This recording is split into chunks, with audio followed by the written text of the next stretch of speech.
Hi everyone, welcome back to K-popinions. I'm Belle. And I'm Milie, and today we're going to be discussing the releases for the month of August. For example, we're going to be talking about Girls' Generation, Blackpink, IVE, Yena, The Boys, Twice, Key, and New Jeans, and many, many more. As always, please follow us on Instagram at K-popinions podcast, subscribe to our podcast, and give us a good rating if you enjoy it. That would make us very happy.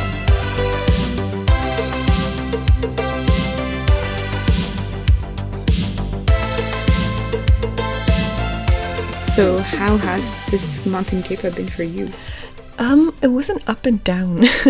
Yeah. Obviously, we were on a high from July, and we went into August with a lot of expectations, and in the beginning, it was quite disappointing. Well, it started...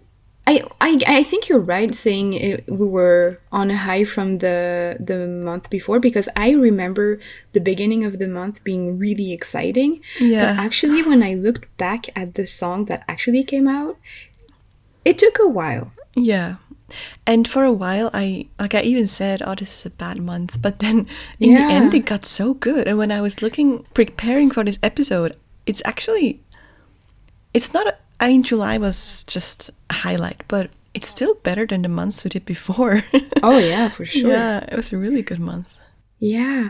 And I realized why it's more exciting, at least for me. It's because it's a really girl group heavy month.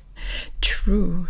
I mean, even the artist that I mentioned at the beginning of the episode, it's almost only girl soloists or girl groups. And basically, like, the big three girl groups came back this month. Yeah. So it was bound to be an exciting month.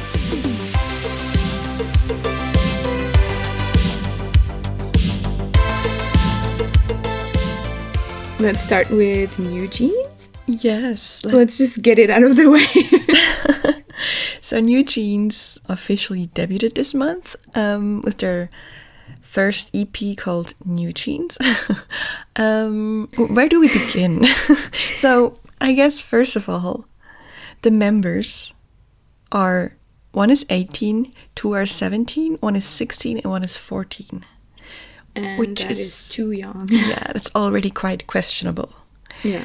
I know that there have been like really young 14, 15-year-olds debuting all the way back to like BoA, but it doesn't make it more okay. No, it doesn't make it more okay. It's not that it was okay before and we're not okay with New Jeans.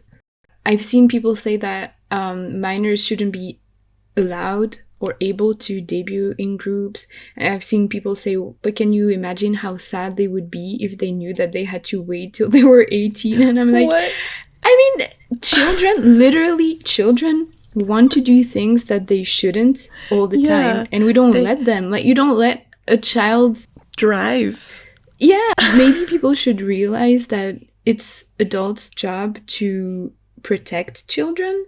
And I mean, apart from not being mature enough to deal with things and everything, you're wasting so many years that you could have been a child. Yeah. And instead you're going to be working and not working like a little. No, working in a really tough industry. Yeah.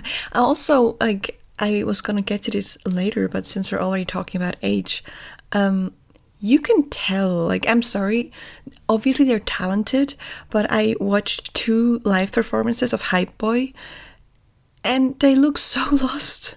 Like, there was especially one girl, I don't know who she is, but she looked so insecure, and she kept looking at the others to see what they're doing. And I'm not surprised. Yeah, because they're too young for that. Yeah, like, it's a bunch of girls. Yeah. Teens.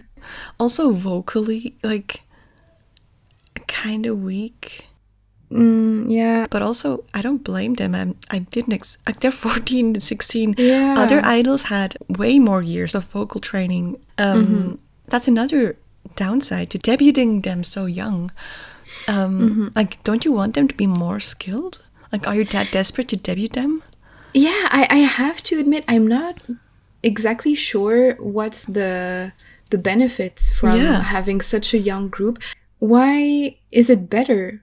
because other idols also debut really late. I mean, really late. They're still young, but they're considered Yeah. kind of older. Like Irene from Red Velvet, I think she debuted. She was like in her mid-20s, Yeah. and she's fine. I really don't see the appeal Yeah. for the companies. And I don't get it. I don't know what the benefit would be for Yeah. anyone. And like, Weird. obviously no hate to them. I'm sure they're nice, hardworking girls, and they're probably really happy they get to live out their dream. Yeah, of But course. I don't understand the hype at all. Obviously, I'm in this case definitely way too old to like them, so I get that I don't understand that aspect. But also, like, I've seen so many people say that, oh, they feel so different and they feel like a new beginning and they have something so special about them. I'm like, I don't see. Yeah, I mean, I do agree with them having kind of a different vibe. I Yeah. thought that too when I checked out Attention, but I wouldn't say it's because of the members. It's just No. the way they're being marketed and Yes. styled and everything. Yeah, their styling for the most part is cool. I agree. Yeah. Like, it's very late 90s, early 2000s, so very much what Gen Z is into right now. So Yeah. I see how that is appealing to really young fans.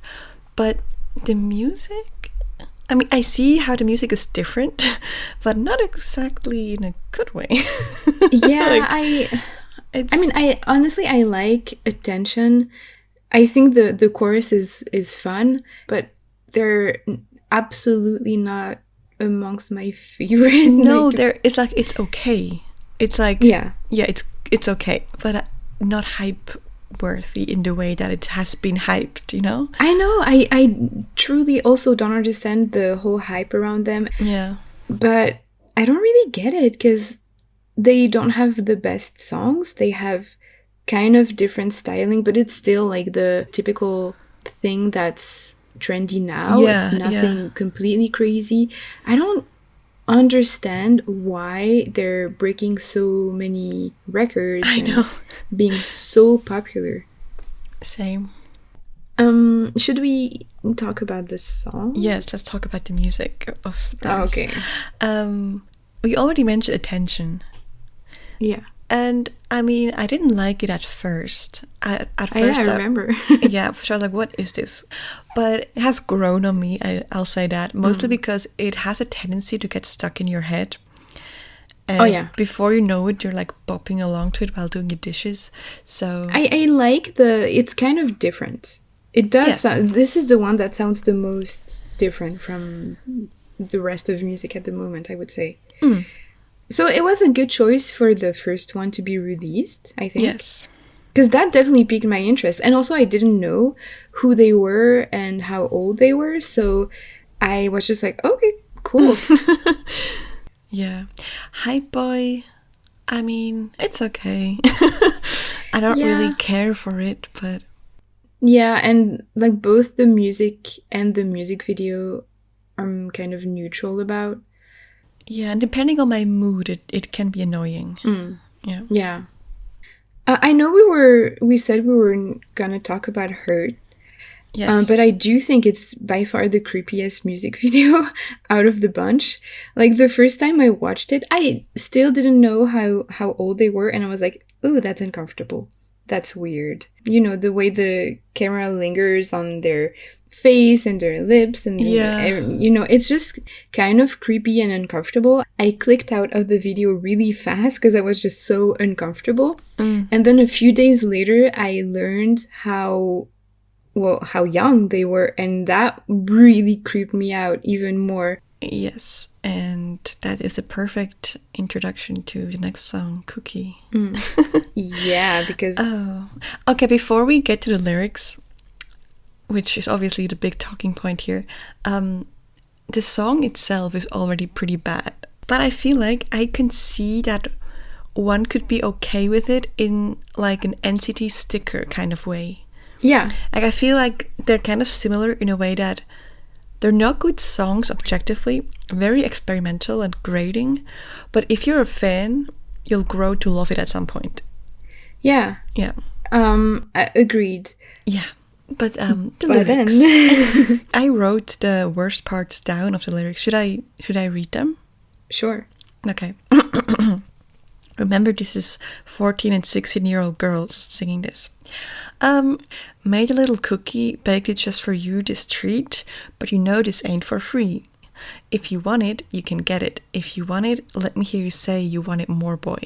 No dinner, you're hungry though. No water, you're thirsty though. Sweet sugar, my dessert, my, that's how you like it, ain't that right? Looking at my cookie, yeah, the scent alone will make you see. Taste it, you can't stop at just one bite with me. You'll lose your mind till you don't want other tastes. Take it, don't break it, I want to see you taste it. Sugar got sugar, spare nothing when I bake it. Made a little cookie, come and take a lookie. Baked at my place only, come get some. Yeah. Yeah. If you don't think this song is about sex, then you need to wake up. Yeah. Like, I can understand that some of the lines that are in Korean in the song and like sound weird translated to English and might not. I mean, I couldn't tell you, like, I don't speak Korean, so I don't know. Yeah. But I can accept that in Korean it sounds fine, and then when you translate it, it's like, ooh, that's weird. But there are English lines in there Yes. that are very like Not okay. like if you want it, you can get it. Yeah, I mean, that That's- already says everything. Yeah, and I mean, first of all, that's very clear as it Yes. is, but also it's been used that way in songs for decades Yes, and decades. And honestly, same with the word cookie. Like, yeah. and tasting it, and you don't, Yeah, you want in more this of that context. taste and stuff like that. It's Yeah, very obvious. And even the vocal delivery, the way it's sung, Yeah. the way it's delivered, to me makes it more suggestive because it feels kind of, I don't know, like the whole atmosphere of the song. Yes, it's kind of almost experimental and different, but it's also kind of sultry, Yeah. you know? Everything just works together to make it really creepy and like plausible deniability and everything, but I don't really buy it for this one. Like, you'd have to be really naive. So many people who claim that, oh no, you're just all dirty-minded. And like, I'm sorry, but these words and these phrases, as we've said, they have a meaning in our culture. They've had that meaning for a long time. So you can't just claim that, even if technically that wasn't your intention while writing it, which, I'm sorry, that's just BS. But even if technically that was so, you can't ignore what these things mean. Yeah, yes, absolutely. That's what I was gonna say. Context matters. Yeah. Words matter. You can't just ignore that. Did you read the statement that the company put out? I tried, but it was so So long. they said that the two writers of the song were native English speakers, two females in their 30s, and they're Swedish Korean. And like, okay, are they native English speakers or are they Swedish Korean? But also, I definitely wouldn't claim, like, as a defense, that they're English speakers, because I know, that makes if it you're an worse. English speaker, that means you know exactly what you're doing. But that's what they're trying to claim, that they are English speakers, but they didn't know that this would be interpreted this way. Like, that's, as we said, BS. It was only excuses. They took no Accountability? Yes, no accountability. And just basically blaming people for interpreting it wrong. Yeah, And, that annoyed me so much. Yeah. I mean, the song would be fine if it was adult women singing. Like, there's way worse songs, right? But you can't give a song like that to 14-year-olds. That's just not okay. And I was thinking about the writers again, and like, what I think the case was is that the writers knew exactly what they were doing, but they probably didn't know who the song was for. I feel like maybe. Yeah, I feel the company got the song. They're like, ooh, we're gonna give that to New Jeans. Yeah, that's possible. But the actual company and the actual person who's working on the group, Yeah, they have to know. Like, obviously, Yes. they're doing it. Yeah. So yeah, I feel like they tried to maybe do another falsely cute concept that would cater to like uncle fans, quote unquote, and they got caught big time, and now they're like scrambling to find explanations and excuses, and it's Also, as bad as it is, it's also a marketing scheme, right? Like it yeah, got of them a course. lot of noise, a lot of attention. So Yeah, it worked yeah, in that way. So yeah. yeah. Like bad press is still press, or bad Yes, attention is still exactly. attention. Yeah, it's just so creepy. It just makes me kind of angry because of how creepy it is and how they're playing around by being like, oh my god, we didn't know. Like, of course, you know. Yeah, yeah, yep. So I guess we'll see what happens in the future with their Yeah. music. Let's move on to more positive things. Yeah, let's turn to Chemical by From 20. Yes. And the fact that you're describing it as more positive makes me think that you also like this song. Oh yeah, I love it. Oh my Actually, god, it's so good. I also followed your advice because last time when I liked Wall by him, you Yeah. told me I should check out his discography, and I did. Mhm. And I did find quite a few songs that I like. Right? I Yeah. knew you would Yeah. like it. Yeah. But to be honest, Chemical is the best yet. Yeah. Yes, It's so absolutely good. agree. I mean, I said when we talked about Wall that I really like his debut song From 20. And then everything after that was always like almost something I loved, but there was something kind of bugging me and holding me back, and there's nothing holding me back with this one. It's just Yeah. pure gold. It's amazing. Yeah. I mean, it's following his usual sound with that really sleek 80s inspired sound. But it has way more punch and energy than many of his other songs. And it's just right up my alley. It's just perfect. And I have to admit, I wasn't a huge fan of the Chemical hook at first. Oh. Because it's so repetitive. And I found it kind of annoying the first few times, and then it just clicked.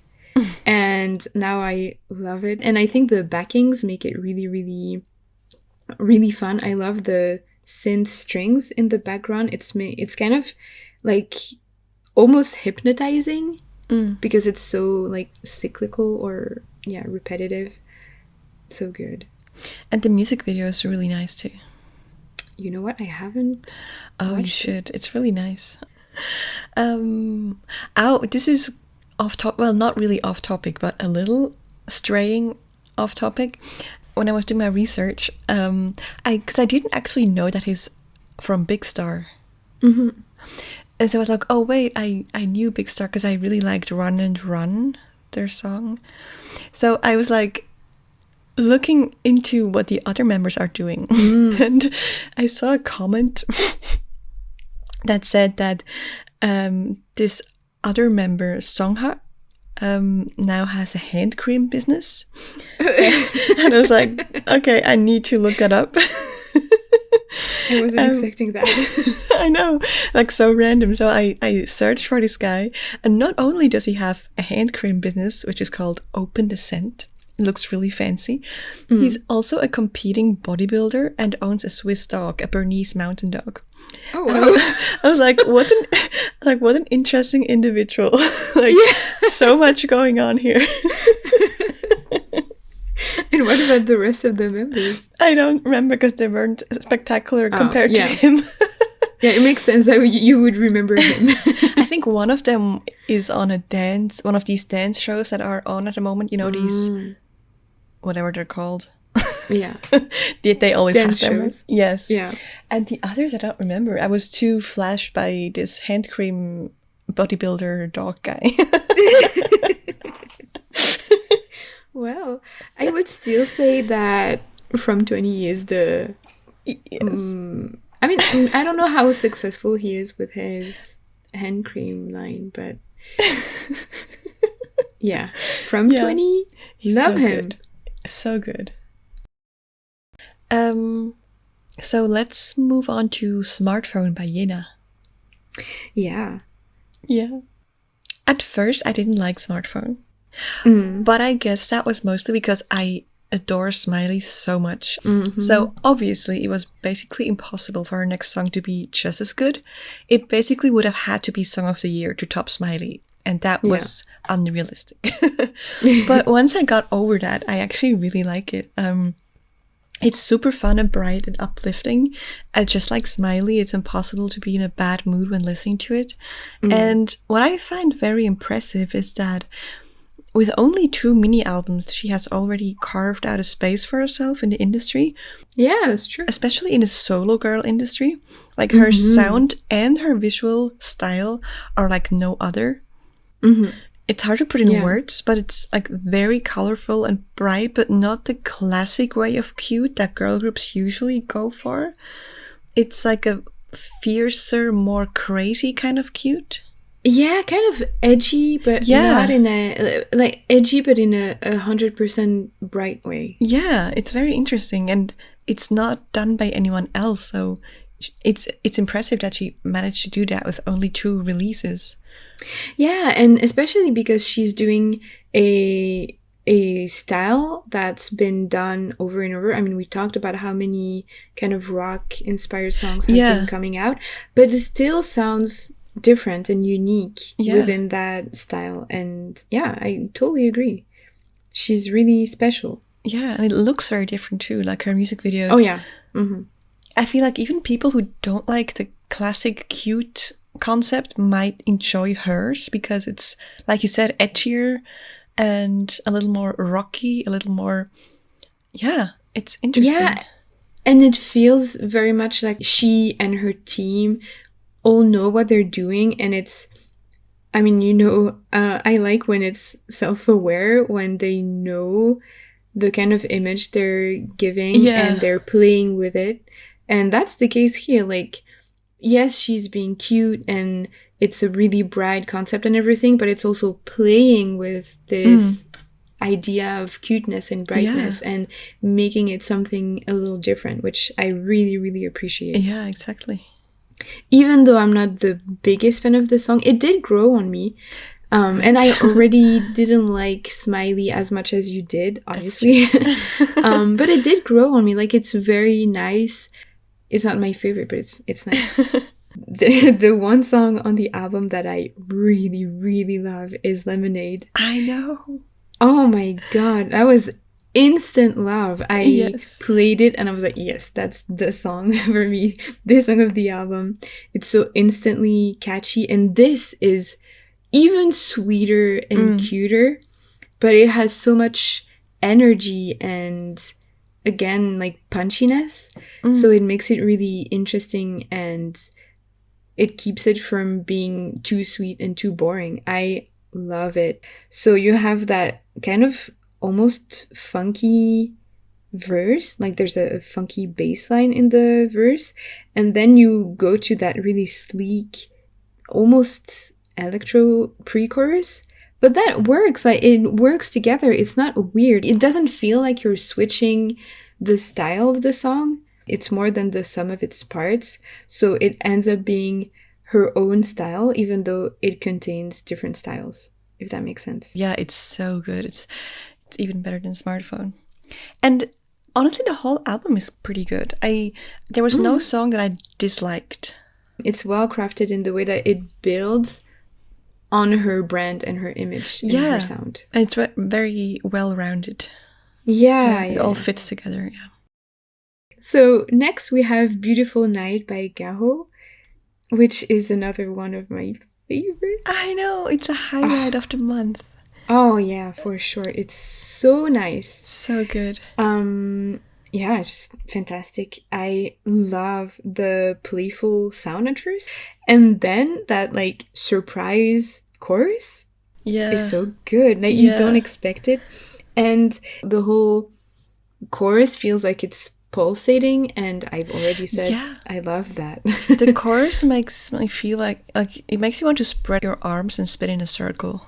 Yeah, it's so, I don't know, and it's so surprising. You don't really expect that from the verse, but it works really, really well. It's not a bad feeling at all. It's really exciting. And also I love the melody of the you know, Yeah. Like, it's so fun to sing. Yeah. I knew about him in the past, but he really got on my radar with his release of Right Now last year, which was one of the best songs of the year for me.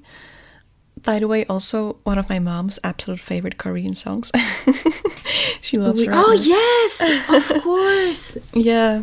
So that's when he really got on my radar. But Yeah. and Beautiful Night is so good. Yeah. I love like the crisp vocals. The instrumental is amazing, and like I said, the chorus just makes you want to soar. And again, the music video, did you watch it? No. I'm not a music video kind of person. Okay. It's very nice, like in a neon kind of way. I love neon, so yeah, it's nice. You should I watch wouldn't it. have expected that from the music. Mhm. Like, it doesn't feel neon to me.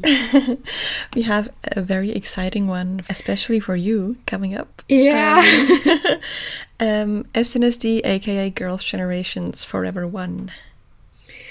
I am in love with this song.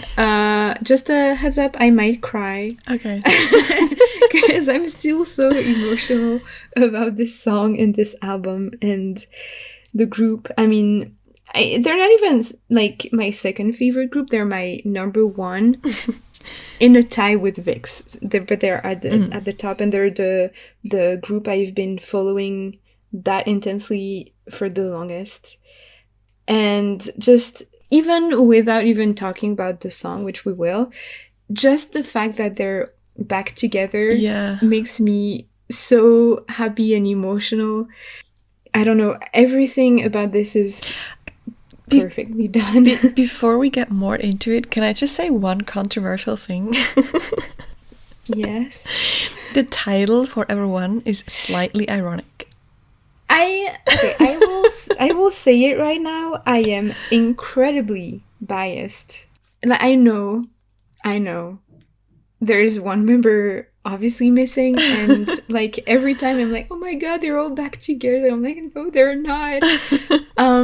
Yeah, and especially with her book and everything, it's like making me rethink things. But at the same time, I'm sorry, but I'm just enjoying it so much. Oh, of course. I wish she was here. The choice of song title is kind of, it has an ironic undertone. Yeah, it feels like it's a bit bitchy from SM Entertainment.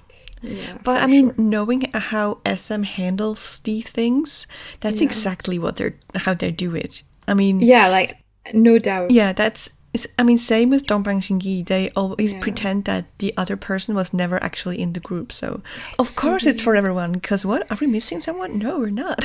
Yeah, like it's always been 8 members. Yeah.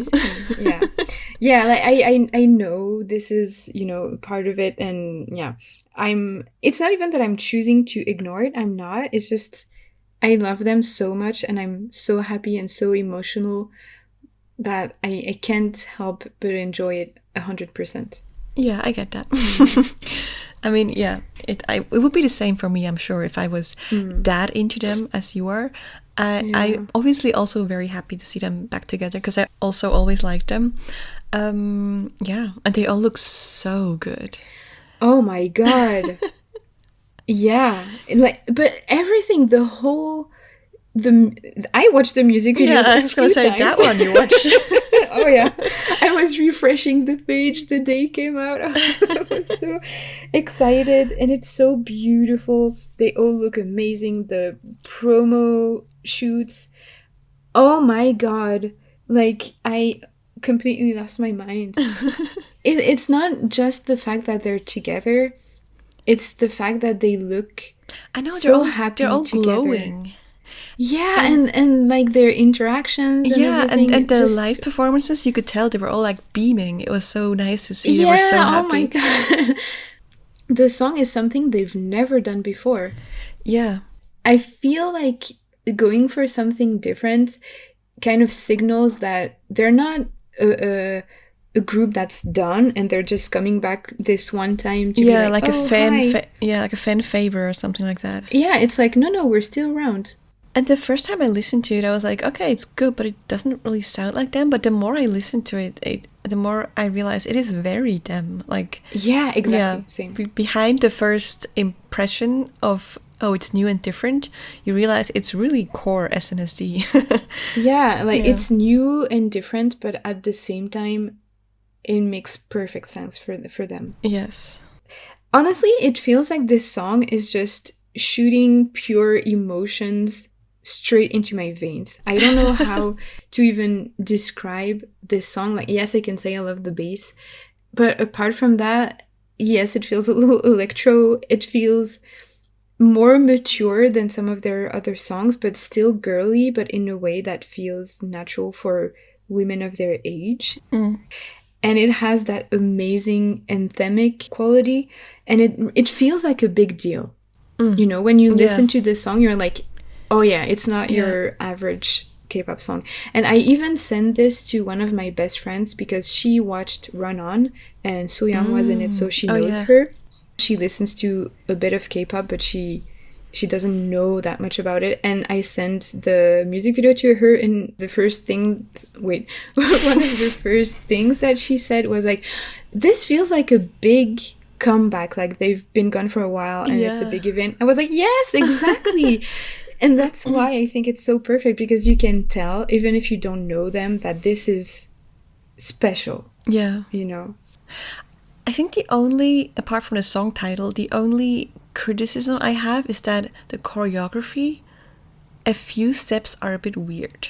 There's like some awkward arm waving and helicoptering around, and yeah, but I mean, not all of it. There's just some parts that are a bit weird. Yeah. And no, yeah, I agree. And then the album, I think, is fine. It's pleasant to listen to, and it's definitely an SNSD album, but there's no real standout. Yeah, I was quite disappointed with the rest of the album. There were like 2 songs that I added, but the rest I didn't even add to my playlists. And I mean, I have to say, as you might know, I was never the biggest fan of their B-sides. So I guess it makes sense for me not to be crazy about this album, yeah. Whereas I think they have really, really strong B-sides that I love. And so this still feels nice. Like, I like listening to it. I'm like, oh yeah, I'm definitely listening to an SNSD album and I love it. But it's not like, oh my god, there's Forever One and then this other song that's just amazing. It's nice to listen to the whole album to like be in that sound. But that's kind of the only real thing I get out of it, basically. Did you order the album? No, but I will. It's so pretty.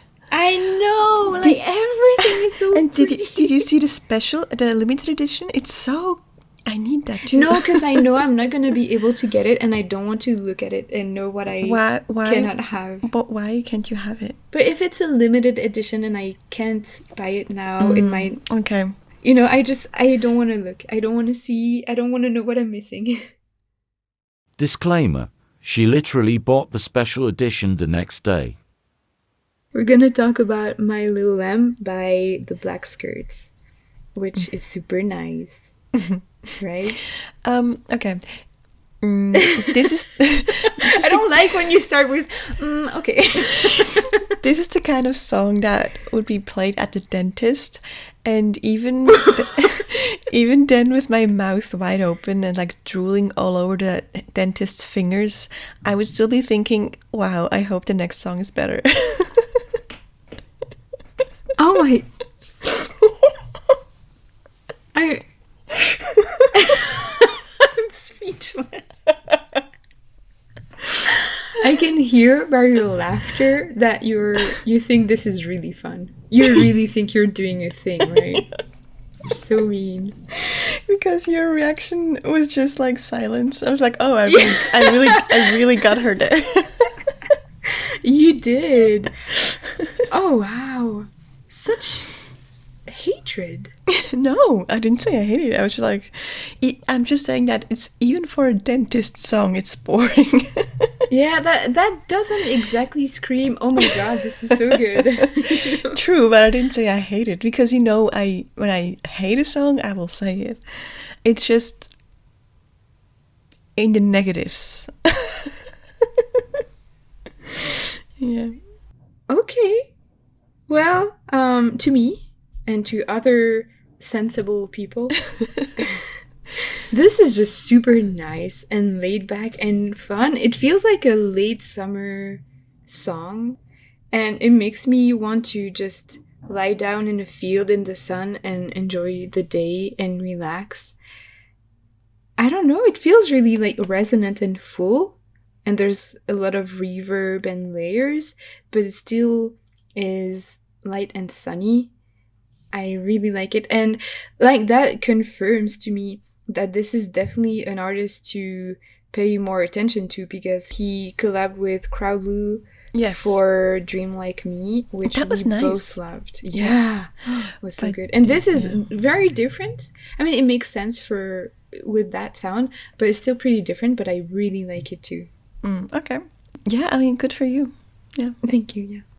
Next you have the album Be Aware by The Boys. So I'm really happy with this mini album because their last release, She's the Boss, really had me worried. But in hindsight, it was a Japanese release, so that usually is no indication for the quality of an artist's Korean music, so I shouldn't have been too worried, I guess. But it was bad. But yeah, this mini album is, I like it even more than Thrill Ride and Maverick, which were more on the noise side. And I mean, I didn't hate them, I still enjoyed them, but it was more noisy. And to be honest, Maverick still sounds like a Super M song to me, and not much like The Boys. So I feel like this is like back to the core The Boys sound. So yeah, I'm really happy about this. And Timeless, which was released as a pre-release of the mini album, is my favorite of the album. It's perfect, like the perfect soothing vacation song for me. It's like one of these moments where you're like, you're on vacation, you have no worries, no deadlines, just you and the sun on your skin, and you're like, I wish this moment would last forever. That's how it feels. Yeah, I agreed. I honestly don't have anything bad to say about this song at all. I think it's lovely. It's just not very memorable. Like I enjoy it when I'm listening to it, but I don't think I'm gonna really remember it in a few weeks. Like, but there's nothing I don't like. You know. Okay. I didn't expect that. Yeah, and I feel like that feeling is transported really well in a music video too, because like that's exactly what they're showing. So yeah, I like it a lot. And then there's the title song, Whisper. It's more of a hype song than Timeless. Yeah, so I guess you don't like it. I don't.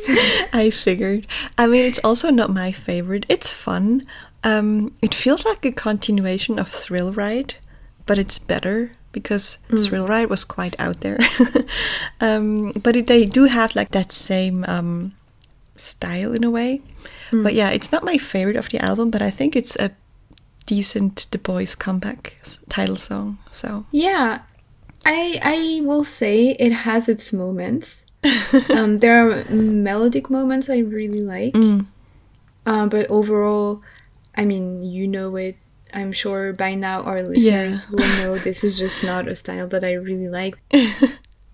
And then there's a third song on the album that I really like. It's called Survive the Night. And I think if you listen to it, you probably also get why I like it. Yeah. It goes more the classic boy group feat, like indie-inspired path. And, you know, that's a style that is, first of all, pretty trendy right now, and also one that I love. So I adore this song. Yeah, this is nice. I like this one. This is my favorite. I'm so happy. I have to admit, I listened to the album and I have no memories of any other song. So I guess I didn't like them that much. But this is by far my favorite. Right? It's so good. Yeah, it has really great atmosphere. Yeah. And it feels really like regretful, or like it's not a happy song at all. But it's not sad. It's kind of regretful, kind of hopeful, kind of in like somewhere in the middle, and I really like it. It's another great song. I've said that before. I mean, it's a great song and a Grey song. It's just I see. Okay. yeah, like I see the color gray when I listen to it, and I really like the guitar in the background too. Yeah. Yeah, really nice. I think all in all, like, the boys really managed to showcase their different talents with this mini album and their different styles. Because, like, Timeless, Whisper, and Survive the Night, they're all very different. Yeah. But it somehow it still works together, and it makes, like, it showcases their different sides. Yeah. Facets, yeah. Agreed. So let's switch to Festival by Hathaway and Bosudan Cooler. I feel like this, because I know there are a few songs that I added that you don't like. We've talked about one before. I feel like this might be another one that you don't like I don't dislike it. I mean, okay. It's not a dentist song for me. I like it. I think it's very calming and soothing. I can definitely see myself listening to this in the future again. And yeah, I could see it as like a movie soundtrack or a song that you listen to on a road trip. Yes, absolutely. Right? Yeah, definitely. But it's a car song. Yeah, but that's pretty much all I have to say about it. I like it, but there's nothing that like makes me want to rave about it for 5 minutes. I mean, I get that. I honestly, this is more than I expected, so I'm thrilled. So I made you happy. Yes. But so I completely agree with what you said, except that I would like rave about it for 5 minutes. I love the way it feels. It's so pleasant and it's kind of relaxing but also intense emotionally at the same time, which is also something I really enjoy in music. But also on top of that, I feel like this is kind of a song that, not the only one obviously, but that's one song that kind of defies the law of instant gratification. That, you know, that every song, every thing basically has to be like catchy right away. You don't want to wait for your entertainment to grab you. And this is not at all that, because it starts so empty and slow. There's not much going on at first, and you just have to accept that you're gonna listen to this 4-minute song and you have to listen to the whole thing, and you have to take your time and pay attention and listen to the instrumental filling out more and more as you go, and it just builds up and up and up, and it's so good. I really like that. I really enjoy it, that it's a song both in sound and in structure that kind of demands that you pay attention. Yeah. And that you're really intentional with your listening experience, if that makes sense. I can see that, yeah. It slows down the usual consumerism style of, yeah. Yeah, you can't just, I mean, I'm guilty of that. Sometimes I check out songs and I like skip ahead to see if I'm gonna like the chorus or things like I mean, I'm sure like a bunch of people do that. Yeah. But I'm not saying like, oh, I'm better than other people, because I don't do that. I do that too. Like I like instant gratification as much as anyone else. But this is like, nope, you can't do that. You can't just listen to the first 10 seconds and then skip ahead to the chorus, because that's not the way this song is structured, and it just doesn't work. So it's kind of a special treat for people who are willing to slow down and listen. I see. It's a good way of marketing it. Like you're selling this very well. Then let's move on to Not About You by Chuni. I think I might have given you the wrong idea about this song, because I originally forgot to include it, but I really like it. Like it's not because I don't like it. I'm so glad. When I tell you I'm obsessed, it doesn't even begin to cover it. Like, obsessed. This is so amazing. I can hardly express my feelings for this song. It's definitely, I already added it to my favorites list. It's up there. I basically only knew him from the Get Real podcast, but I never actually listened to his music, and And then I fell in love with this song. I was like, oh my God, is that what I've been missing? And I saw someone in the comments saying that his discography is amazing and that finding his discography was their highlight of this year. So I was like, ooh, okay, let's check it out. And no. No.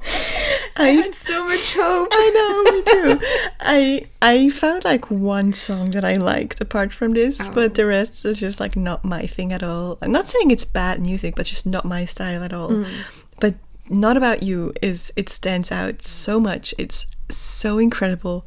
Yeah, I don't even know what to say about it. It's I love the combination of his soft vocals and like the crisp beat and guitar in the chorus. It's so emotional in a way, but like not sad, but it's just emotional, you know? It really dreamy. Yeah. I literally wrote down infectious melodies in the softest rapping. It's really, really, really good, but it's so hazy and soft and floaty.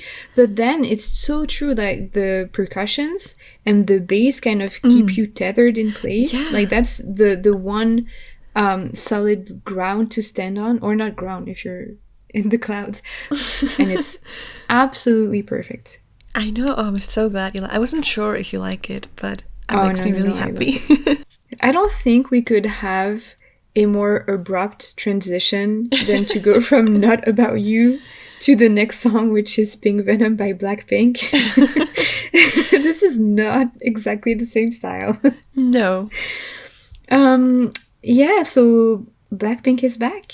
Yeah. That was my reaction at first with this song. Yeah, it has grown on me a little. Me too. Yeah. Yeah, there's some good and some bad in this song. Yeah. I feel like generally pretty much everyone was a bit disappointed, right? Most people I saw, even the fans, were like, okay, I expected more after 2 years. Yeah. So I mean, it's not a bad song by any means, but I think everyone expected a little more. Well, yeah, I think people were hoping for them to phase out of the Teddy formula, which this song kind of does. I think at the core it still follows the Teddy formula, but somehow it manages to sound less like your typical Blackpink song. It feels a little different. Yeah, I feel like that's only because of the chorus. That's the only part that sounds different. Yeah, it's a very un-Blackpink chorus. Yeah. I saw that debate too, whether they should have a more diverse discography or they should have done something more different and maybe more like mature. Not in a like sexual way, but you know, like more away from like the girl crush thing, a more mature thing for this release. But that's not even my issue with it. Like I would have been fine with another great Teddy song, but it's not even that great, you know, that's my issue. Yeah. Well, I think, okay, it starts off really great. Yeah. I really love the chanted Blackpink and the mix of traditional and modern music. Yeah.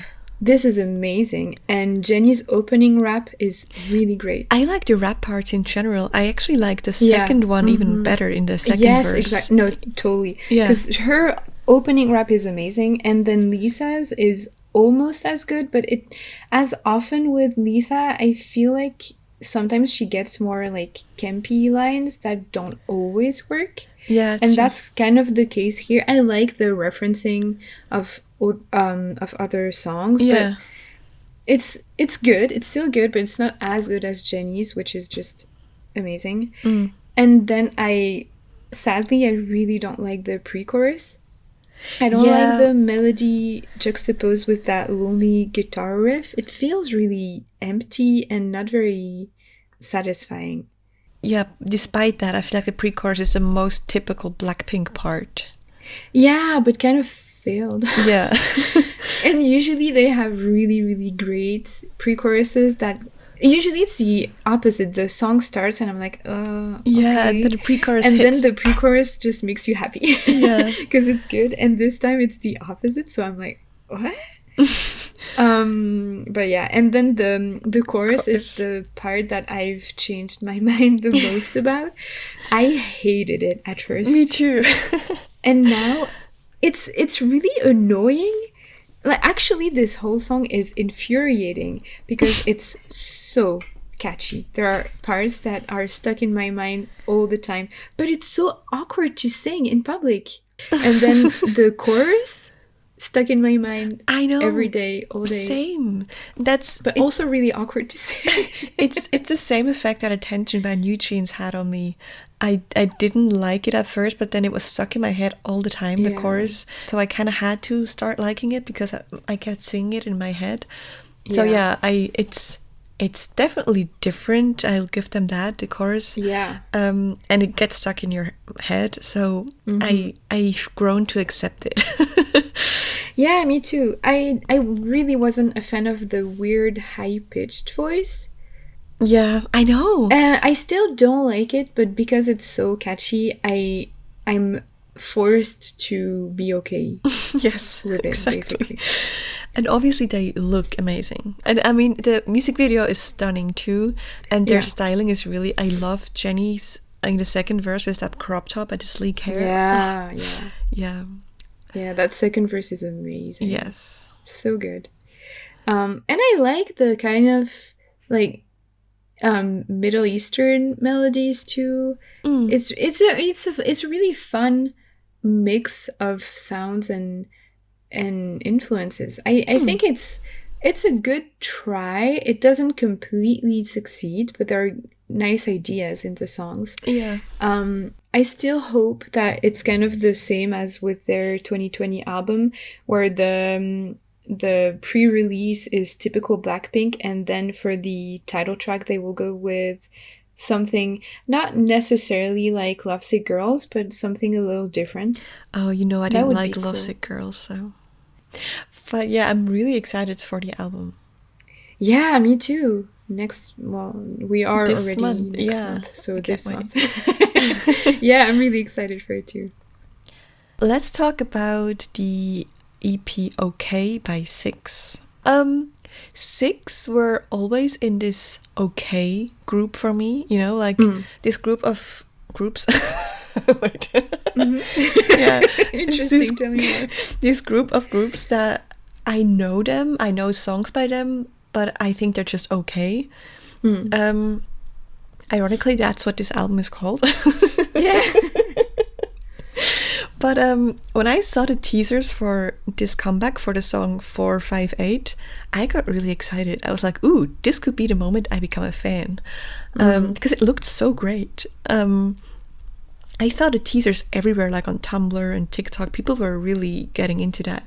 So I was excited. But then the song, it feels a bit like a missed opportunity. What? Yeah, I really liked it in the beginning. I was like, it started playing, I was like, ooh, this is gonna be good. I'm gonna like that. And the verse is really good, and you think it'll build up to a really awesome chorus, but then that never happens. Yeah, but it's so good. I don't know, the chorus is very mediocre for me, so the song never gets to that level I was hoping for, It's not bad, I don't dislike it, but how should I say that? It keeps going up, and you're waiting for it to reach that point, but then it went down again instead.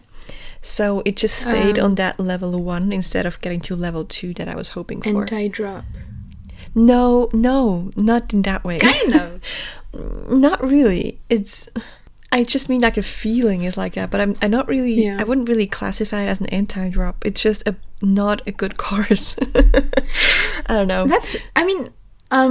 I really like it. I really, really like this. I feel like that might be surprising. Yeah, you see. I feel like it's surprising. I knew, like, when I listened to this song, because you added it, and I was like, oh, she thinks I'm gonna hate it, but I like it. No, I really like it. But I really like the chorus. To me, I agree it's not exactly an anti-drop, but you think it's gonna go bigger and bigger, and actually it doesn't. It kind of stays at the same level, but in a different direction. Yeah. And I really like it, and I feel like sometimes anti-drops and stuff like that kind of feel unnatural and manufactured, and it's like, oh yeah, of course it's trendy, so they're doing it. But here, It's not even that it doesn't. I mean, okay, I'll say what I mean. It feels because it's really staticky and electronic and metallic, and it feels like a bug in the song that suddenly takes it somewhere else. Feels like the song is being taken over by this bug or something. And I like that. I think it's fun. Like conceptually, it's really fun. It sounds good. I like it. But that said, I can totally understand what you mean, that you would have wanted to maybe hear what the chorus could have been like if they kept the same sound and just went bigger. Yeah. Completely agree. I think that would have been epic too. Exactly. I was just waiting for happened that to epicness. like what they did. Yes, totally. Yeah. I can totally see that. Like, the two things are true. I wish they would have done that, and I like the result of them choosing not to do that. Yeah, I see that. Yeah. But there's a B-side that I love. Yeah. And that is Drowning Love. Yeah. Also, very fitting title. I think you're not surprised that I love this, right? Not at all. It is 100% my style. It makes me very emotional. Not in a sad way, but like it makes my insides churn with like epicness and with its uplifting melancholia kind of. It's right. Yes. It's another one of these soaring kind of songs. It's so good. Yeah, agreed. I think it's really, really nice. It's kind of like a almost not kind of a power ballad, or it has that vibe that's so like takes you with it. And yeah, I completely agree with everything you just said. I think it's really, really nice. The one thing I'll say is the beginning guitar sounds a lot like Radiohead's My Iron Lung, which is a song I adore. And also the strings and rock vibe that follows directly after that kind of reminds me of Bittersweet Symphony by The Verve. So it's like back-to-back references to other really great songs, and then something pretty different. And the thing is, like I said, I love the song, but I was just watching Mara on YouTube. She made a video when she was talking about Pink Venom, and she said that you shouldn't reference another song in your own song if your own isn't at least as good or comparable or better, because you're just telling people something else they could go listen to instead. And it's kind of what happens with this one, but it's not the song's fault in the sense that it's still amazing. It's just that I love My Iron Lung so much that I always want to go listen to this one instead. That makes sense. But it's still great. Like once I make my peace with the fact that I'm not listening to Radiohead, I love it. I'm surprised that you like both of these. I was really not sure what you were gonna say. Yeah, I like that. Really like them. I was surprised too. But I mean, it's not the first 6 songs that I like. They like Cinema was one of my absolute favorites when it came out. I didn't like that one, but there's like 1 or 2 older ones that I like. Yeah. Yeah, so let's talk about Afterlife by IVE. Yes. This is fantastic. This is a fantastic song. I love it. I was expecting something good from IVE because they seem to have good songwriters and a good team behind them. Yes. So I was very hopeful and I was not disappointed at all. Same. IVE's title songs so far have all been bops, but my favorite is still Afterlife, but I actually like... This is Afterlife. Sorry. My favorite is still Love Dive, but this is Afterlife is actually... I like it more than 11.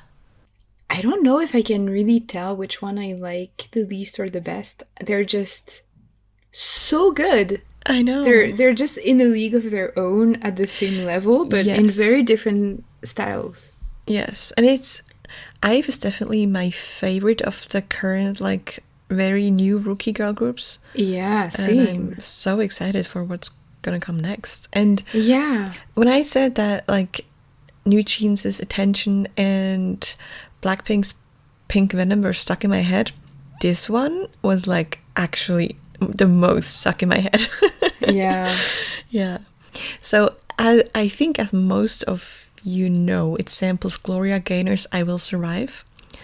To be more precise, the instrumental of it, the chorus instrumental, and it's done so well. I love when a sample is used in a song that is completely different than the original. Oh, yes. Yeah, that's true. I mean, it's both pop, but it's very different. What I really like about it is that, yes, it's a very different vibe, but at the same time, they're both pop. They're pop from very different eras. Yeah. But the rest of the song, the like I've song, has kind of that disco 70s vibe too, but That's completely done in a modern way. Yeah. And also, I think there's also strings at the beginning of the chorus that sound kind of like the sample. I don't know if it's actually another part of the sample or if it's just something that resembles it. But I really like it because the song is kind of playing with you and teasing you like, ooh, can you tell what's coming? I've seen some people say that they don't like the rap part, that they would have preferred if the song had no rap part at all, but I strongly disagree because I think the rap part over the sample in the background is one of the best parts, right? Yes, totally. I'm not always a fan of rap, and definitely not a fan of rap being an almost necessary part of a K-pop song. Yeah. But this rap was so good. That was really, really cool over the sample. Love that, yeah. The only thing I'm not convinced by is the choreography. I get that it's probably difficult to create a good choreography to that sample because it's obviously not made to be danced to in a K-pop way. Yeah. So I think it looks a bit awkward, especially in that part. Like, yeah, agreed. I will say I feel like even though I really like the sample, I still think it's the least interesting part of the song, just because the song is so good and I enjoy it, but I would have loved to hear what the song could have been if it had only been a modern IVE song, you know? Yeah. Because it's so good. It's really, really great. Everything is so good that I'm like, I kind of want a song that's 100% that. Yeah, it wouldn't need the sample to be great. Yeah. Which is probably a good way to do a sample, is that it doesn't make or break the song, but the song can stand on its own, and then the sample adds flavor to it. Yeah, that's true.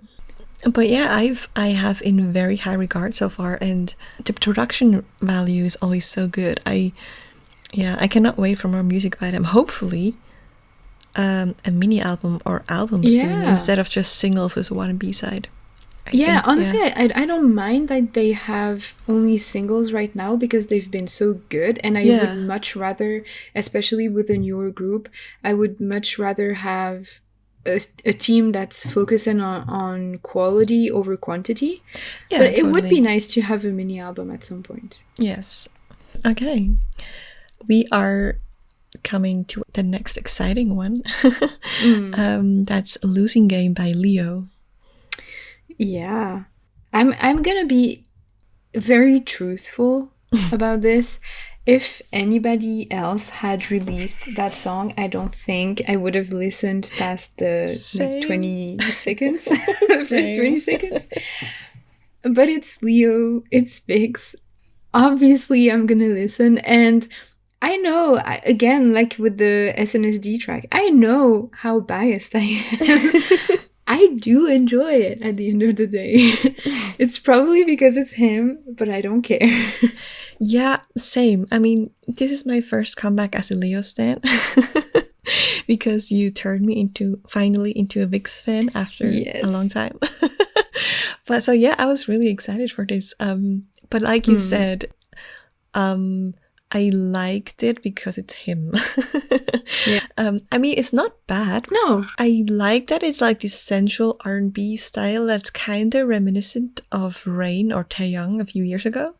I think it fits him well as well. Yeah. When you look back at how he was in their debut, if you only think about like like debut Leo, and you think, yeah, he's gonna have like Ho anthems in a few years. It would have been like, what? But yes, here we are. Yeah.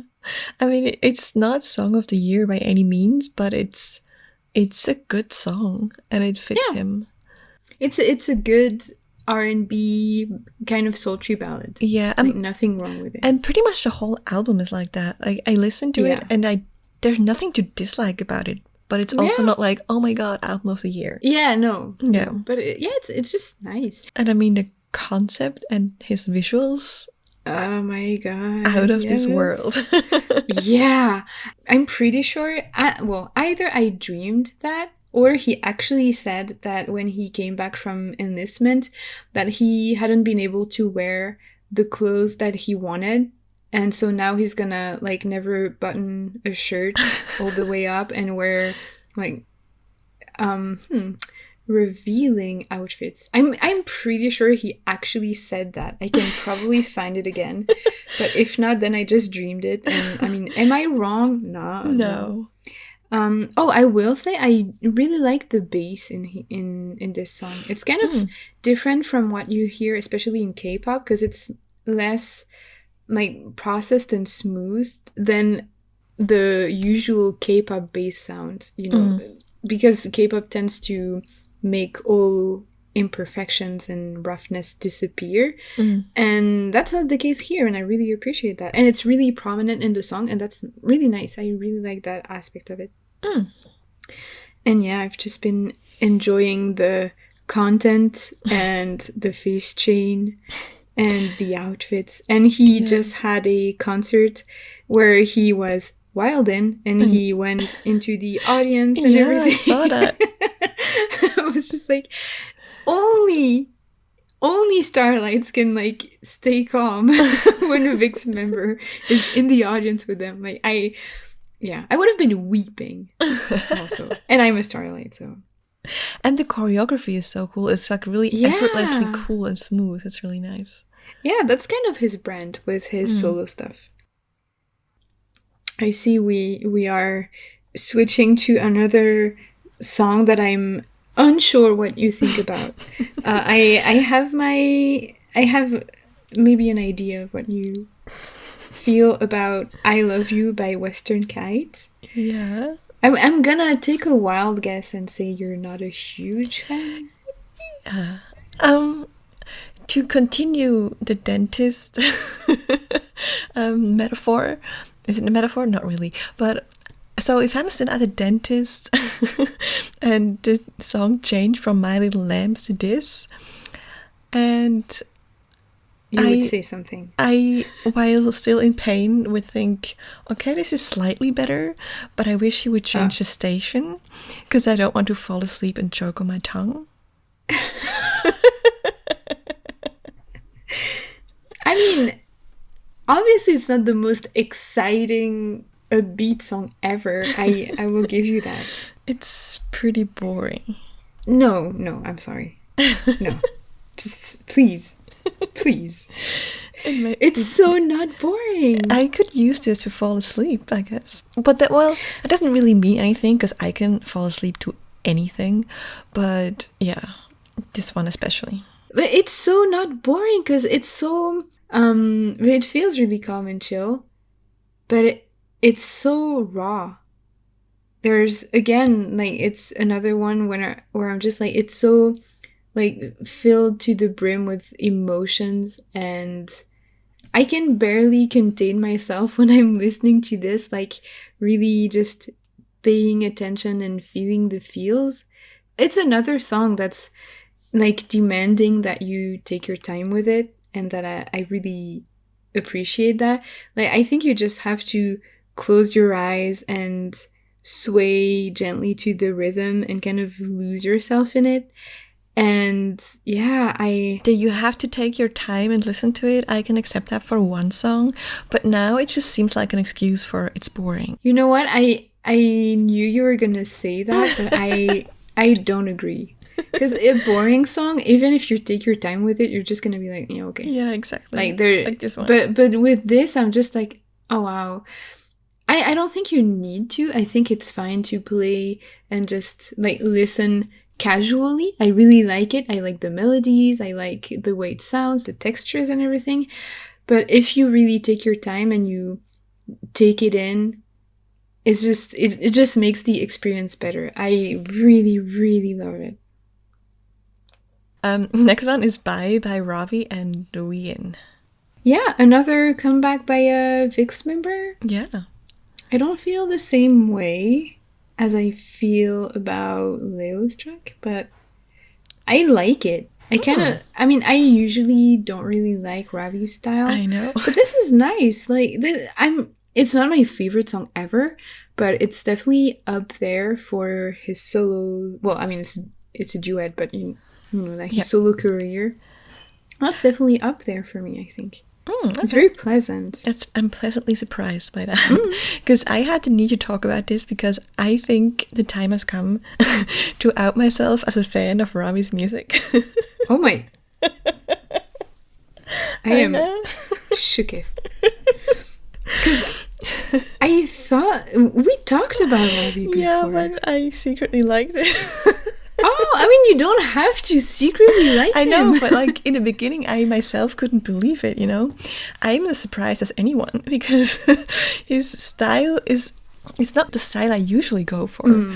But I honestly, there's almost no song of his that I don't like. Oh, wow, really? Yeah. Oh, wow, that's intense. I know. Is he your VIX bias? No, that's technically Leo, but I mean, maybe he needs to watch out. Yeah, like music-wise? Music-wise, definitely, yeah. I mean, he's definitely a good choice for bias. He's really great. I love him. I just don't really like his music, but I really like him. His album Love and Fight that came out this year was so good. I like almost every single song of the album. And even like Bum, which I know you hate, I ended up really liking. To be fair, I may have said that I hated it when it came out, but I have no memories of how it sounds like now. Oh, okay. Well, the thing is, I couldn't even tell you which song is which by him because they, like, he has a very, very, very cohesive sound that's very unique to him, and he never really strays from it, which is cool. Yeah, you can immediately tell when it's a Ravi song. Yeah. Only problem is I don't really like that. Then they kind of blend all together because since I'm not attached to any in particular, I find it hard to remember, you know. But this one is nice. This one is definitely one of the best, and I think like Wien fits really well into it with her soft vocals. And it's just a song that makes me really happy, and it has a lot of different influences and elements. It's and it's so like well produced and contemporary sounding. I love it. Yeah. Cool. I'm so happy. Like that makes me really happy. It's like you can like Ravi's music on my behalf. Okay. Because I'm sad that I can't really support a member of my favorite group. I know you said that before.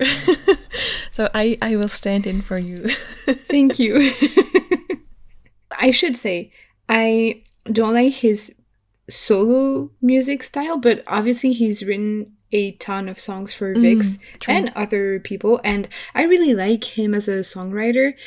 I just don't like the style that he chooses to go with for himself. He also wrote the greatest song ever with Beautiful Liar by VIX LR. Yeah. So the song that made me a starlight. Yep. So let's talk about Yuha's new album, Love You More, which I really like. I'm really pumped about this. I really like her discography so far. I think she debuted in 2020. And so far I like all of her songs except for Iced Tea, which is fine. I don't really like it. It's not really my style. But other than that, all of her songs are gold, and as you might remember, A Bit Tipsy was my number one last year. Right. Yeah, so I was really excited for her album. For me, it's quite the opposite. I'm not usually into her songs. I got a little bit more into A Bit Tipsy because of you, but there's not really any song of hers before this that I like, but this mini album is actually pretty good. I agree. Yeah. Last Dance, the title song, is really cool and really unique. It's both really different for her. She's never really done something like this, and kind of unique in K-pop too. That's probably why I like it, because it's so different from her usual stuff. Yeah, that would make sense. But I always hear "You Got Me Real Estate" instead of "Last Dance." Yeah, I know. Right? I'm always like, good for her. There are a few misheard lyrics for me in this one. Yeah. But yeah, I really, really enjoy the beginning because it's a cappella at first, and it's like you can't really tell at the beginning in the a cappella part where it's gonna go. It could be a very slow ballad. It could be something more maybe happy and cute. Like, it could turn either way. And then on the second part of the first verse, you get that nice bass and the snappy percussions, and all of a sudden it's like, oh yes, okay, it's kind of a darker R&B style that she's never really done, and it's really, really nice. It feels also really crisp and crunchy. Yeah. Did you watch the music video for this one? Yeah. Oh, it's so good. It's so dark and intense. Yeah, it's really, really pretty. Really, really well done. I really like it. Like, the song itself is really like enchanting and haunting, and there's like a music box melody or glockenspiel or bells or something in the background that's kind of creepy, like kind of in a creepy doll kind of way. Yes. Oh my god, I wrote down, I almost skipped that. I wrote down I can hear trot, I can hear 80s, and I can hear whale sounds. Yes, they're like, I described that as like ghostly glissandos on God knows what instruments. Yeah, whale sounds. I don't know what it is, but it's so creepy and haunting. Yeah, I also wrote down eerie. It has this creepy. Yes. Yeah. Yeah. It's really cool. Really, really cool ambiance in general and atmosphere. Yeah. Really well done. And there's a second really good song on the album. The other song is Numb, and I actually like that one even more than Last Dance. Oh. Yeah, from the first note, I could tell. I was like, oh yeah, this is gonna be my jam. It's so great. I don't necessarily have a lot of elaborate things to say about it. I really like it, and it really changed the way I will anticipate her future releases. Cool, I'm glad. Yeah, I really like it. I still prefer Last Dance because that kind of atmosphere just kills it. I love it. Yeah, I can see it. It's more interesting. Yeah, I guess that's it. Yeah. You're talking about that synth, like bass synth at the very beginning. That's the first thing yeah, it's so good. But that's something I associate more with like electro. But then the chorus is actually more rock. Yeah. So I wasn't expecting that, but it's really cool. I like the duality of the track. It's really, really nice. Also, not much to say apart from I really, really, really like it. There are songs like that. They're great, but yeah. Yeah. Okay. Next we have Take Off by Misfits. I don't think you thought I would like it, right? I thought you might. Okay. But I wasn't sure. I don't. I mean, it's not the worst thing ever, but I don't really like her way of singing in certain parts. Especially, I like the chorus a bit more, but I think the verses are really annoying. Mostly because of her way of singing. I don't like her voice in the verses, and the rest is just boring. I think, oh no, okay, it wouldn't even be played by the dentist. Wow. Okay.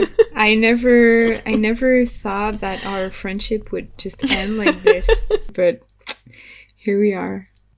I couldn't disagree more. I think it's like the perfect indie, again, end of summer song that's still joyful and playful, but more relaxed and calm. I really enjoy it. I love the chorus vocal melody and the vocal delivery. I really, really enjoy on this song. And every time I get to the end, I'm just like, oh, I want more of this. I want to replay it again and again. I can't even fathom finding this song boring. No, it's just a nothing song for me. It's just blah blah. I was kind of afraid of that, but at the same time, I was like, but it's so good that I don't think it's possible. It is. Anything is possible. I thought that you might be like, but you said that you were kind of tired of like soft rock songs. And so what's up with that? I felt like you might ask me that. And the thing is, I'm tired of K-pop soft rock songs because they're just a trend. But here you can tell there's like a soul behind it and passion, and it's crafted with passion. I see nothing of that. That shines through. I see no soul or passion in that song. It's just blah blah. No. But I can tell you we will get back to the rock in K-pop in this episode. I know. I will have things to say about it. Bad things? You'll see. Is it Twice? No. Is it Key? You'll see. Fair enough. Well, then let's talk about Twice. Yes. And their new album Between 1 and 2. Yes. I'm so pumped. You are? I'm in love with Talk That Talk. It's so nice. Here's what I think. Okay, go ahead. Talk That Talk is okay, but that's it. I think Twice can do much better than that. But it's definitely fitting for their discography. It's definitely a Twice song, but I think it's more of an average B-side level, and they could do better. I see what you mean. I don't think it's their best song ever. It's not my favorite song ever either, but I really like it. It's really fun. I really like that they're returning to the 80s sound. Yeah. But even that couldn't save it for me. Wow, that means something. Yeah. But I really like that it's kind of the bright version of the 80s sound compared to the more like powerful version of it that they did for Can't Stop Me. To me, it's kind of like a mix between Can't Stop Me and Scientist, which I don't think people liked very much, but I'm so in love with Scientist. No, I also didn't really like that one, so I guess it makes sense. Yeah. I mean, it might go the same way as Alcohol Free did, because I also was really underwhelmed with that one at first, but then it really grew on me. So I'm hoping that this will grow on me too. Yeah, maybe. I don't know. It's just a perfect mixing of the past couple of years for Twice. And it's still like peak Twice, but it's also more mature than their more girlish sound that they had before, which I love too. I guess I like the song as it is, but I also like what it says about their career and the way that songs are being made for them, you know. It's not just another girly song just thrown at them and let's hope it works. Again, it's really intentional and well made, and it's a very good signal for me that JYP is still really taking care of them, even though they're kind of an older group now. The whole concept is so nice. It fits them really well, and it's so well done. Yeah, right. Queen of Hearts? Yes. Queen of Hearts was at first my favorite of the album, but that changed. But I'm aware that Talk That Talk is more of Twice's style, and that Queen of Hearts is more of an outlier, but it's more my taste. So I like it a lot more than a title song. But yeah, it's definitely, I really, really like it. It's so good. And I'm predictably bored. Like, it's not a bad song. I'm just so bored of this sound. And that feels like a kind of soulless version of the rock trend. I don't think it really makes sense for them in their career. I mean, not that they can't try something new, obviously, but I'm not really convinced by it. Why not? But like, if I want to listen to rock-inspired K-pop tracks, that's not gonna be my choice. Like, it's not bad, but I'm not interested in it. That's how I feel about Basics. Basics is just pretty basic, like title says, so it's nothing special for me. It's one of those songs that you hear it, you forget it. No! Oh, that's my second favorite of the album after Talk That Talk. Oh. I really like it. It sounds more kind of mature, especially with that deep simmering bass in the background. That's really, really cool. And there are kind of like almost emotionless raps, but in a good way, like delivered that way with a purpose. And I really like it. It's a really nice blend of their core or beginning sound that's really girly, and then their more adult sound. I don't know. I really like it. My favorite of the album is Brave. I love it so much. It has more of a classic girl group sound, but in a very contemporary interpretation. So I really like that, and really nice vocals in the chorus. Yeah, I love fun it. melodies. Yes, this would have been my title song. Oh wow. I still prefer Basics, but yeah, I really like it. Really, really nice. And all in all, it's a decent album. It's a pretty good album. Yeah. There's a couple more songs that are pretty good. Agreed. Okay, next we have another really exciting one. It's Gasoline by Key. Yeah. Of the album Gasoline, we should say, because we're talking about the album, yes, not just a title song. Yeah. I had such high hopes. Yeah. Again, to be fair, my expectations were probably too high because Key delivered my song of the year last year. So it was probably unfair to expect the same this year, but I couldn't help but expect it anyways. Yeah. And he also wasn't helping because the teasers and the concept art that he released before looked so amazing. Right? It was like this exact continuation of the Battle of album. Yes, exactly. Yeah, with that visual style of like campy 80s, 90s sci-fi horror comic. It fits him so perfectly, and I was so pumped. I was like, this is gonna be amazing album of the year. Yeah, same. Right? And sadly, it was not quite. No. Yeah.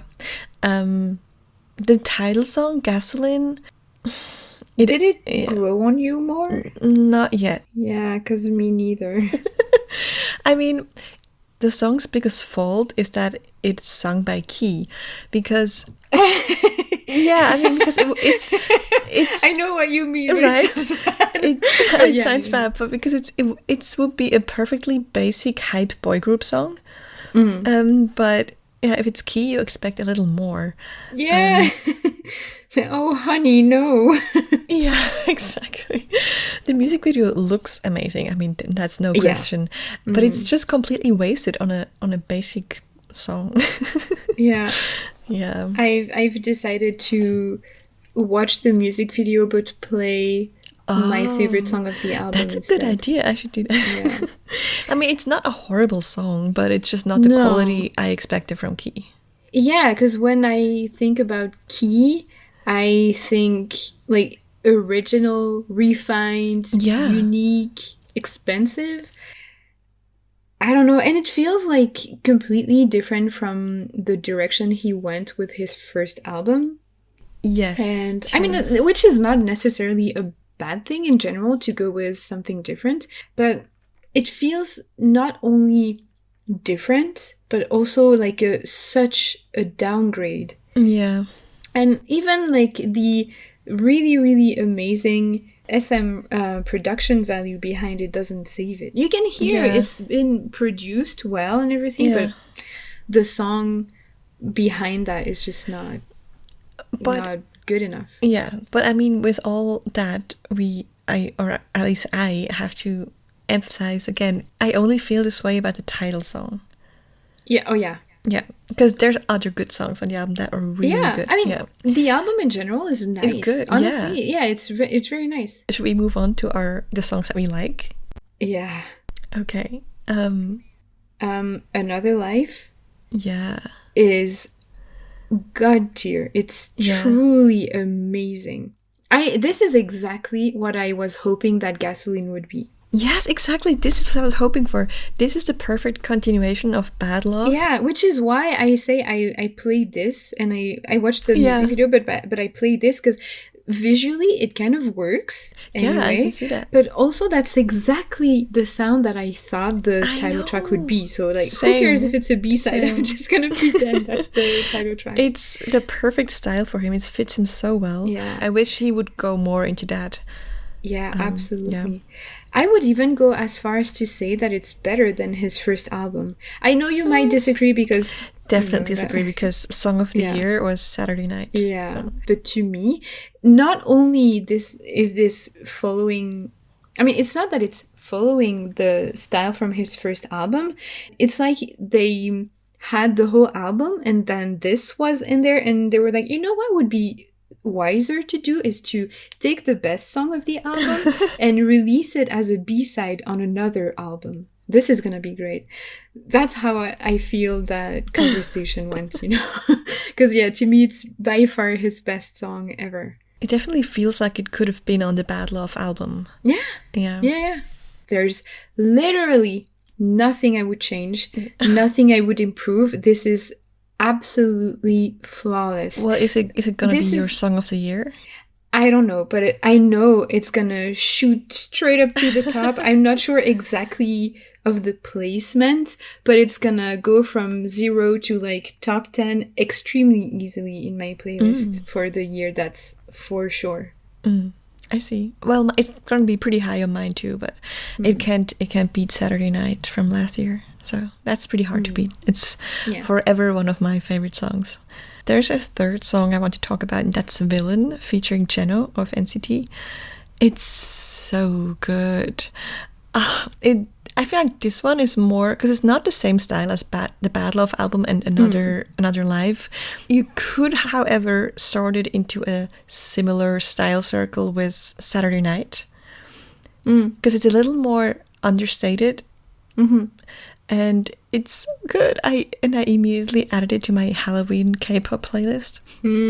I don't know, it's just amazing. And to be honest, I'm not even really aware of Jeno when I listen to it, which probably not the best case for him. But it's just the chorus that it's so amazing. Yeah, agreed. Really, really great. It's just, a really solid album. Yes. Let's talk about Billie's third mini album, The Village of Perception, Chapter 2.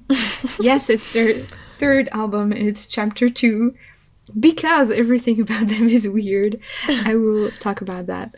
I'm extremely pleasantly surprised, or not even surprised, because I really like their first mini album. I really like their debut. Ring Ring was so weird.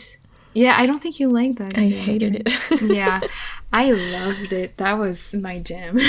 Because it's so weird and different. And I don't think it was a perfect song by any means at all. But it really dared to try something new and different. And I really appreciated that. And I really liked the result. And there were other songs I really liked on the mini album, especially Flipping a Coin, which I know you also hate. Yes, that was the worst ever. Oh yeah, no, both were on my favorites playlist for the year. And they were both nominated for Worst Song of the Year for me. I know. But yeah, so I really enjoyed that. But then, honestly, when Gingamingayo came out, I was not into it at all. And it took months, but it definitely grew on me. I really like it now. But this? Excuse me? What are they doing? But in the best way possible.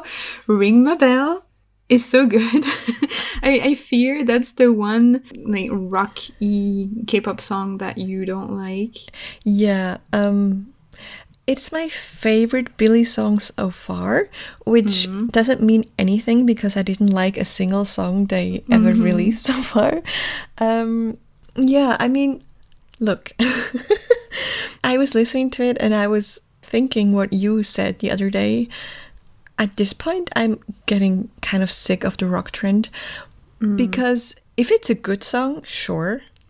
But just because you add some nice guitar riff to your otherwise basic song, it doesn't make it good. Then in that case, it's just noisy on top of being basic. I just want to tell the listeners that I'm being silent, but I am shocked. Like, this is not calm silence. You are fuming. I am fuming. Okay. I don't get it because this song is so good. And this is the opposite for me. It's like, oh, finally, like now we're talking. This is a rock song in K-pop. And I feel like it's kind of following in the footsteps of Idol's Tomboy. Tomboy walked so that this one could run. Tomboy was good.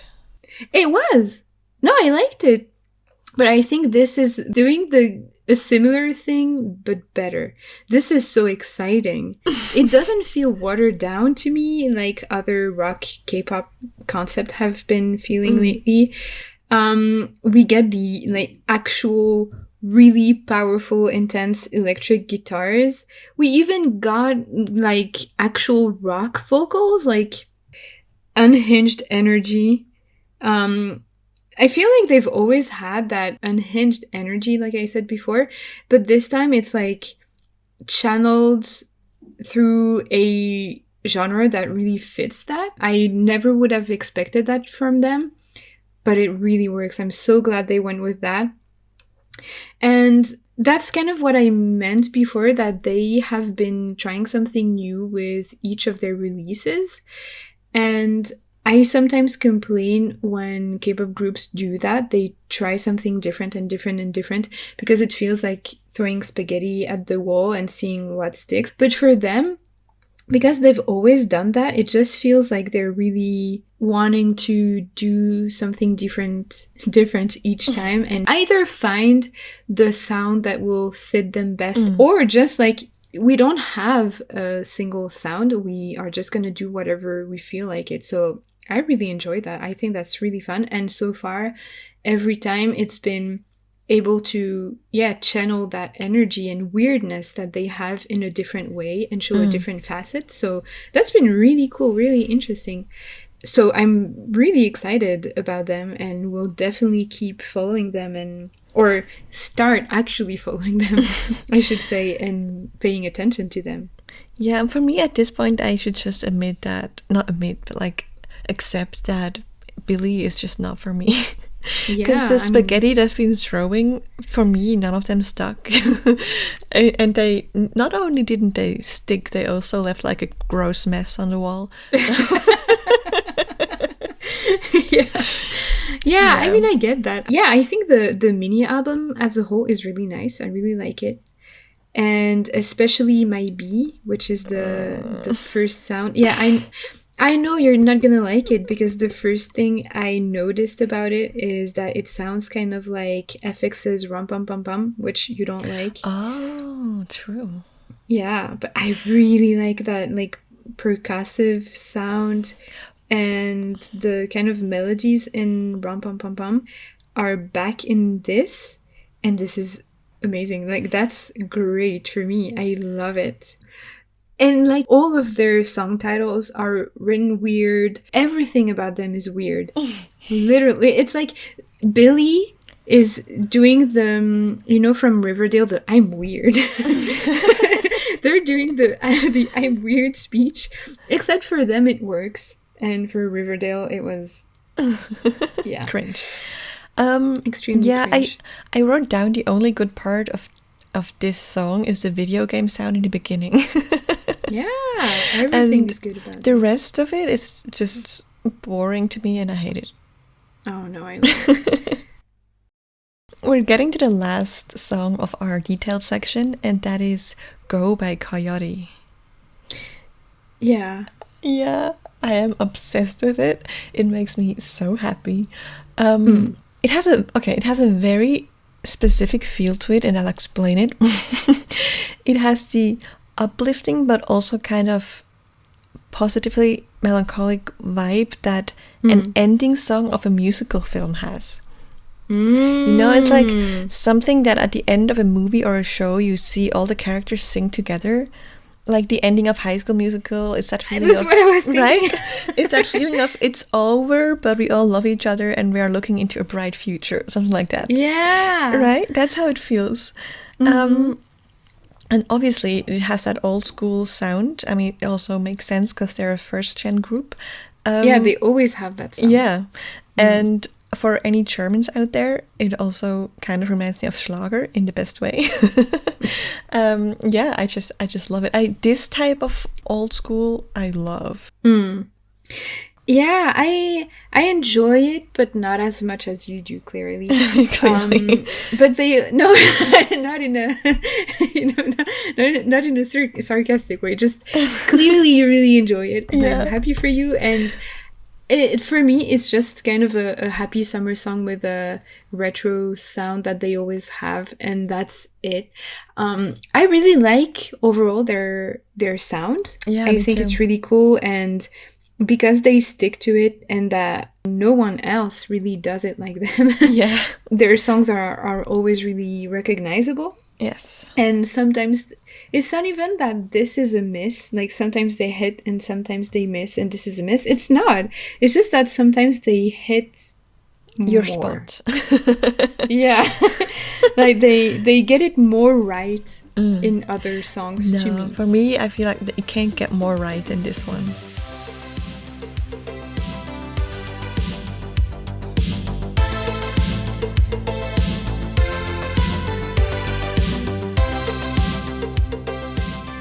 We made it to the 3-word section. The first song of the 3-word section is Bad Decisions by BTS, Benny Blanco, and Snoop Dogg. And my 3 words are dated, unoriginal, and boring. Yes. Mine are nothing special though. Yeah. Also, I love that the music video seems to suggest that the bad decision is going to a BTS concert. I know. What a weird choice. Why? Yeah, anyways. Okay. The next song is Your Song by On and Off. And my words are My Heart Sings. Oh. My words are cute, peppy, dreamy. Right? So good. Love it. Then we have Wave by Cuman. My words are surf, groovy, kooky. Kooky? Mine are... But not kooky, like weird. Okay. Mine are not the worst. Okay. Next we have Door by FT Island. Mine are quality as always.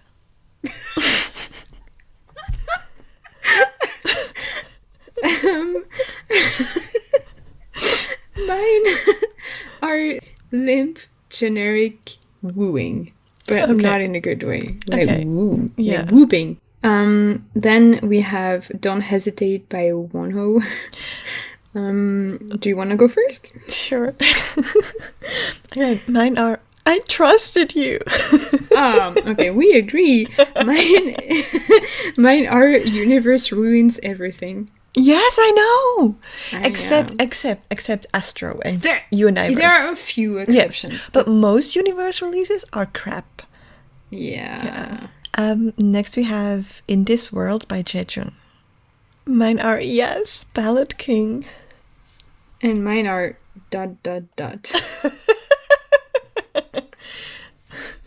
Fair enough. All right. Okay, next is Idiot by Yume Wanai featuring Han Yohan. And my words are It's Just Okay. Mine are Love the Vibe. Then we have Light by Kwon Eun-bi. Mine are Interval Workout Playlist. Mine are Misdirection, Awesome Chorus. Then we have Kiss by Tribe. And my words are screechy, generic, childish. Mine are Guilty Pleasure Song. I see that.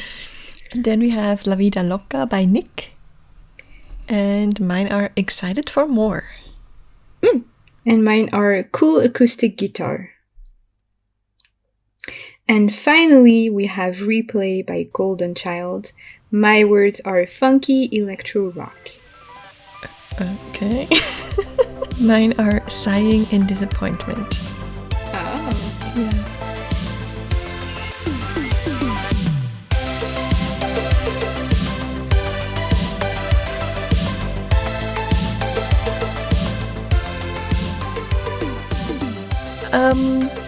So what are your 5 highlights of the month? Okay, 5 songs. Forever One by SNSD. Another World by Key. Chemical by From 20. Afterlife by Ive. And Last Dance by Yuha. Even choosing 5 was so hard because I had 7. I was like, no. So I had to kill some darlings. But I ended up with Not About You by Juni. Afterlife by Ive. Drown in Love by Six. Lemonade by Yena. And Another Life by Key. Yeah. Oh yeah, but Okay. I feel like September is going to be really, really exciting as well. At least for me. Because so many good comebacks are coming out. Well, we already mentioned it that Blackpink's full album is coming out, so that's going to be exciting. Pumped about that. Yeah. Then Jaejung is releasing a full album. I cannot wait. I'm scared. Oh. I'm very scared because, the last few years, a bunch of his albums were not so great. So I'm crossing my fingers. All I want is rock Jaejung and power ballad Jaejung. Please, nothing else. Yes. Yeah. Yes, please, rock Jaejung. Also, Vampire Concept again? Yes, that would be amazing. But also, Wanas are coming back, and the teasers look pretty promising. NCT 127 finally, the first comeback this year. So that's gonna be right. That's gonna be exciting. And Jackson is releasing a full album. I'm excited about Me that. too. And Mix. JYP's chance to make amends and give them something good. True. But And stop playing looking around. at the title, I already lost hope. Sorry. Oh, what's the title? Entwurf in German. Oh, yes! Yeah. No. Why? Yeah. Entwurf? Like, what the Also, like, just real quick, what's with the weird German titles lately? There's Autobahn by Monster X. And, like, what's it? Like, Hoppy Polla had 2 German song titles. It's very strange. Yeah. It's the new Yeah, trend. I guess. German is trendy now. So, yeah, Entwurf. Yeah, is there any other comeback you're excited for, or...? Luna's Japanese song. They have a Japanese single coming up. Are so their I'm Japanese excited about songs as good as their Korean ones for you, or...? that. Yes. Okay. I mean, they had Hula Hoop, which I love. But yeah, that's it. I'm mainly excited about what you said, and especially Blackpink. I can't say I'm hopeful. I would rather not, like, have no expectations. Not set yourself up for disappointment. Yeah. Yes, thank you. Yeah, we'll see. We'll see. And we have exciting things coming up too. Yes. Yeah. We have already recorded and edited our EXO deep dive. And it's going to be posted soon after this episode, I think. Yeah, probably a week or 2 after. And that's a good one. Yes, it's our best one yet, I'd say. Oh my god, don't say that. And we have another few exciting special episodes planned that are going to be really fun. Yes. Yeah, I'm excited. I can't wait for too. that. Yeah. I know. It's not going to be deep dives, it's going to be different. A little more, I would say, a little more original. Yeah, for sure. Yeah.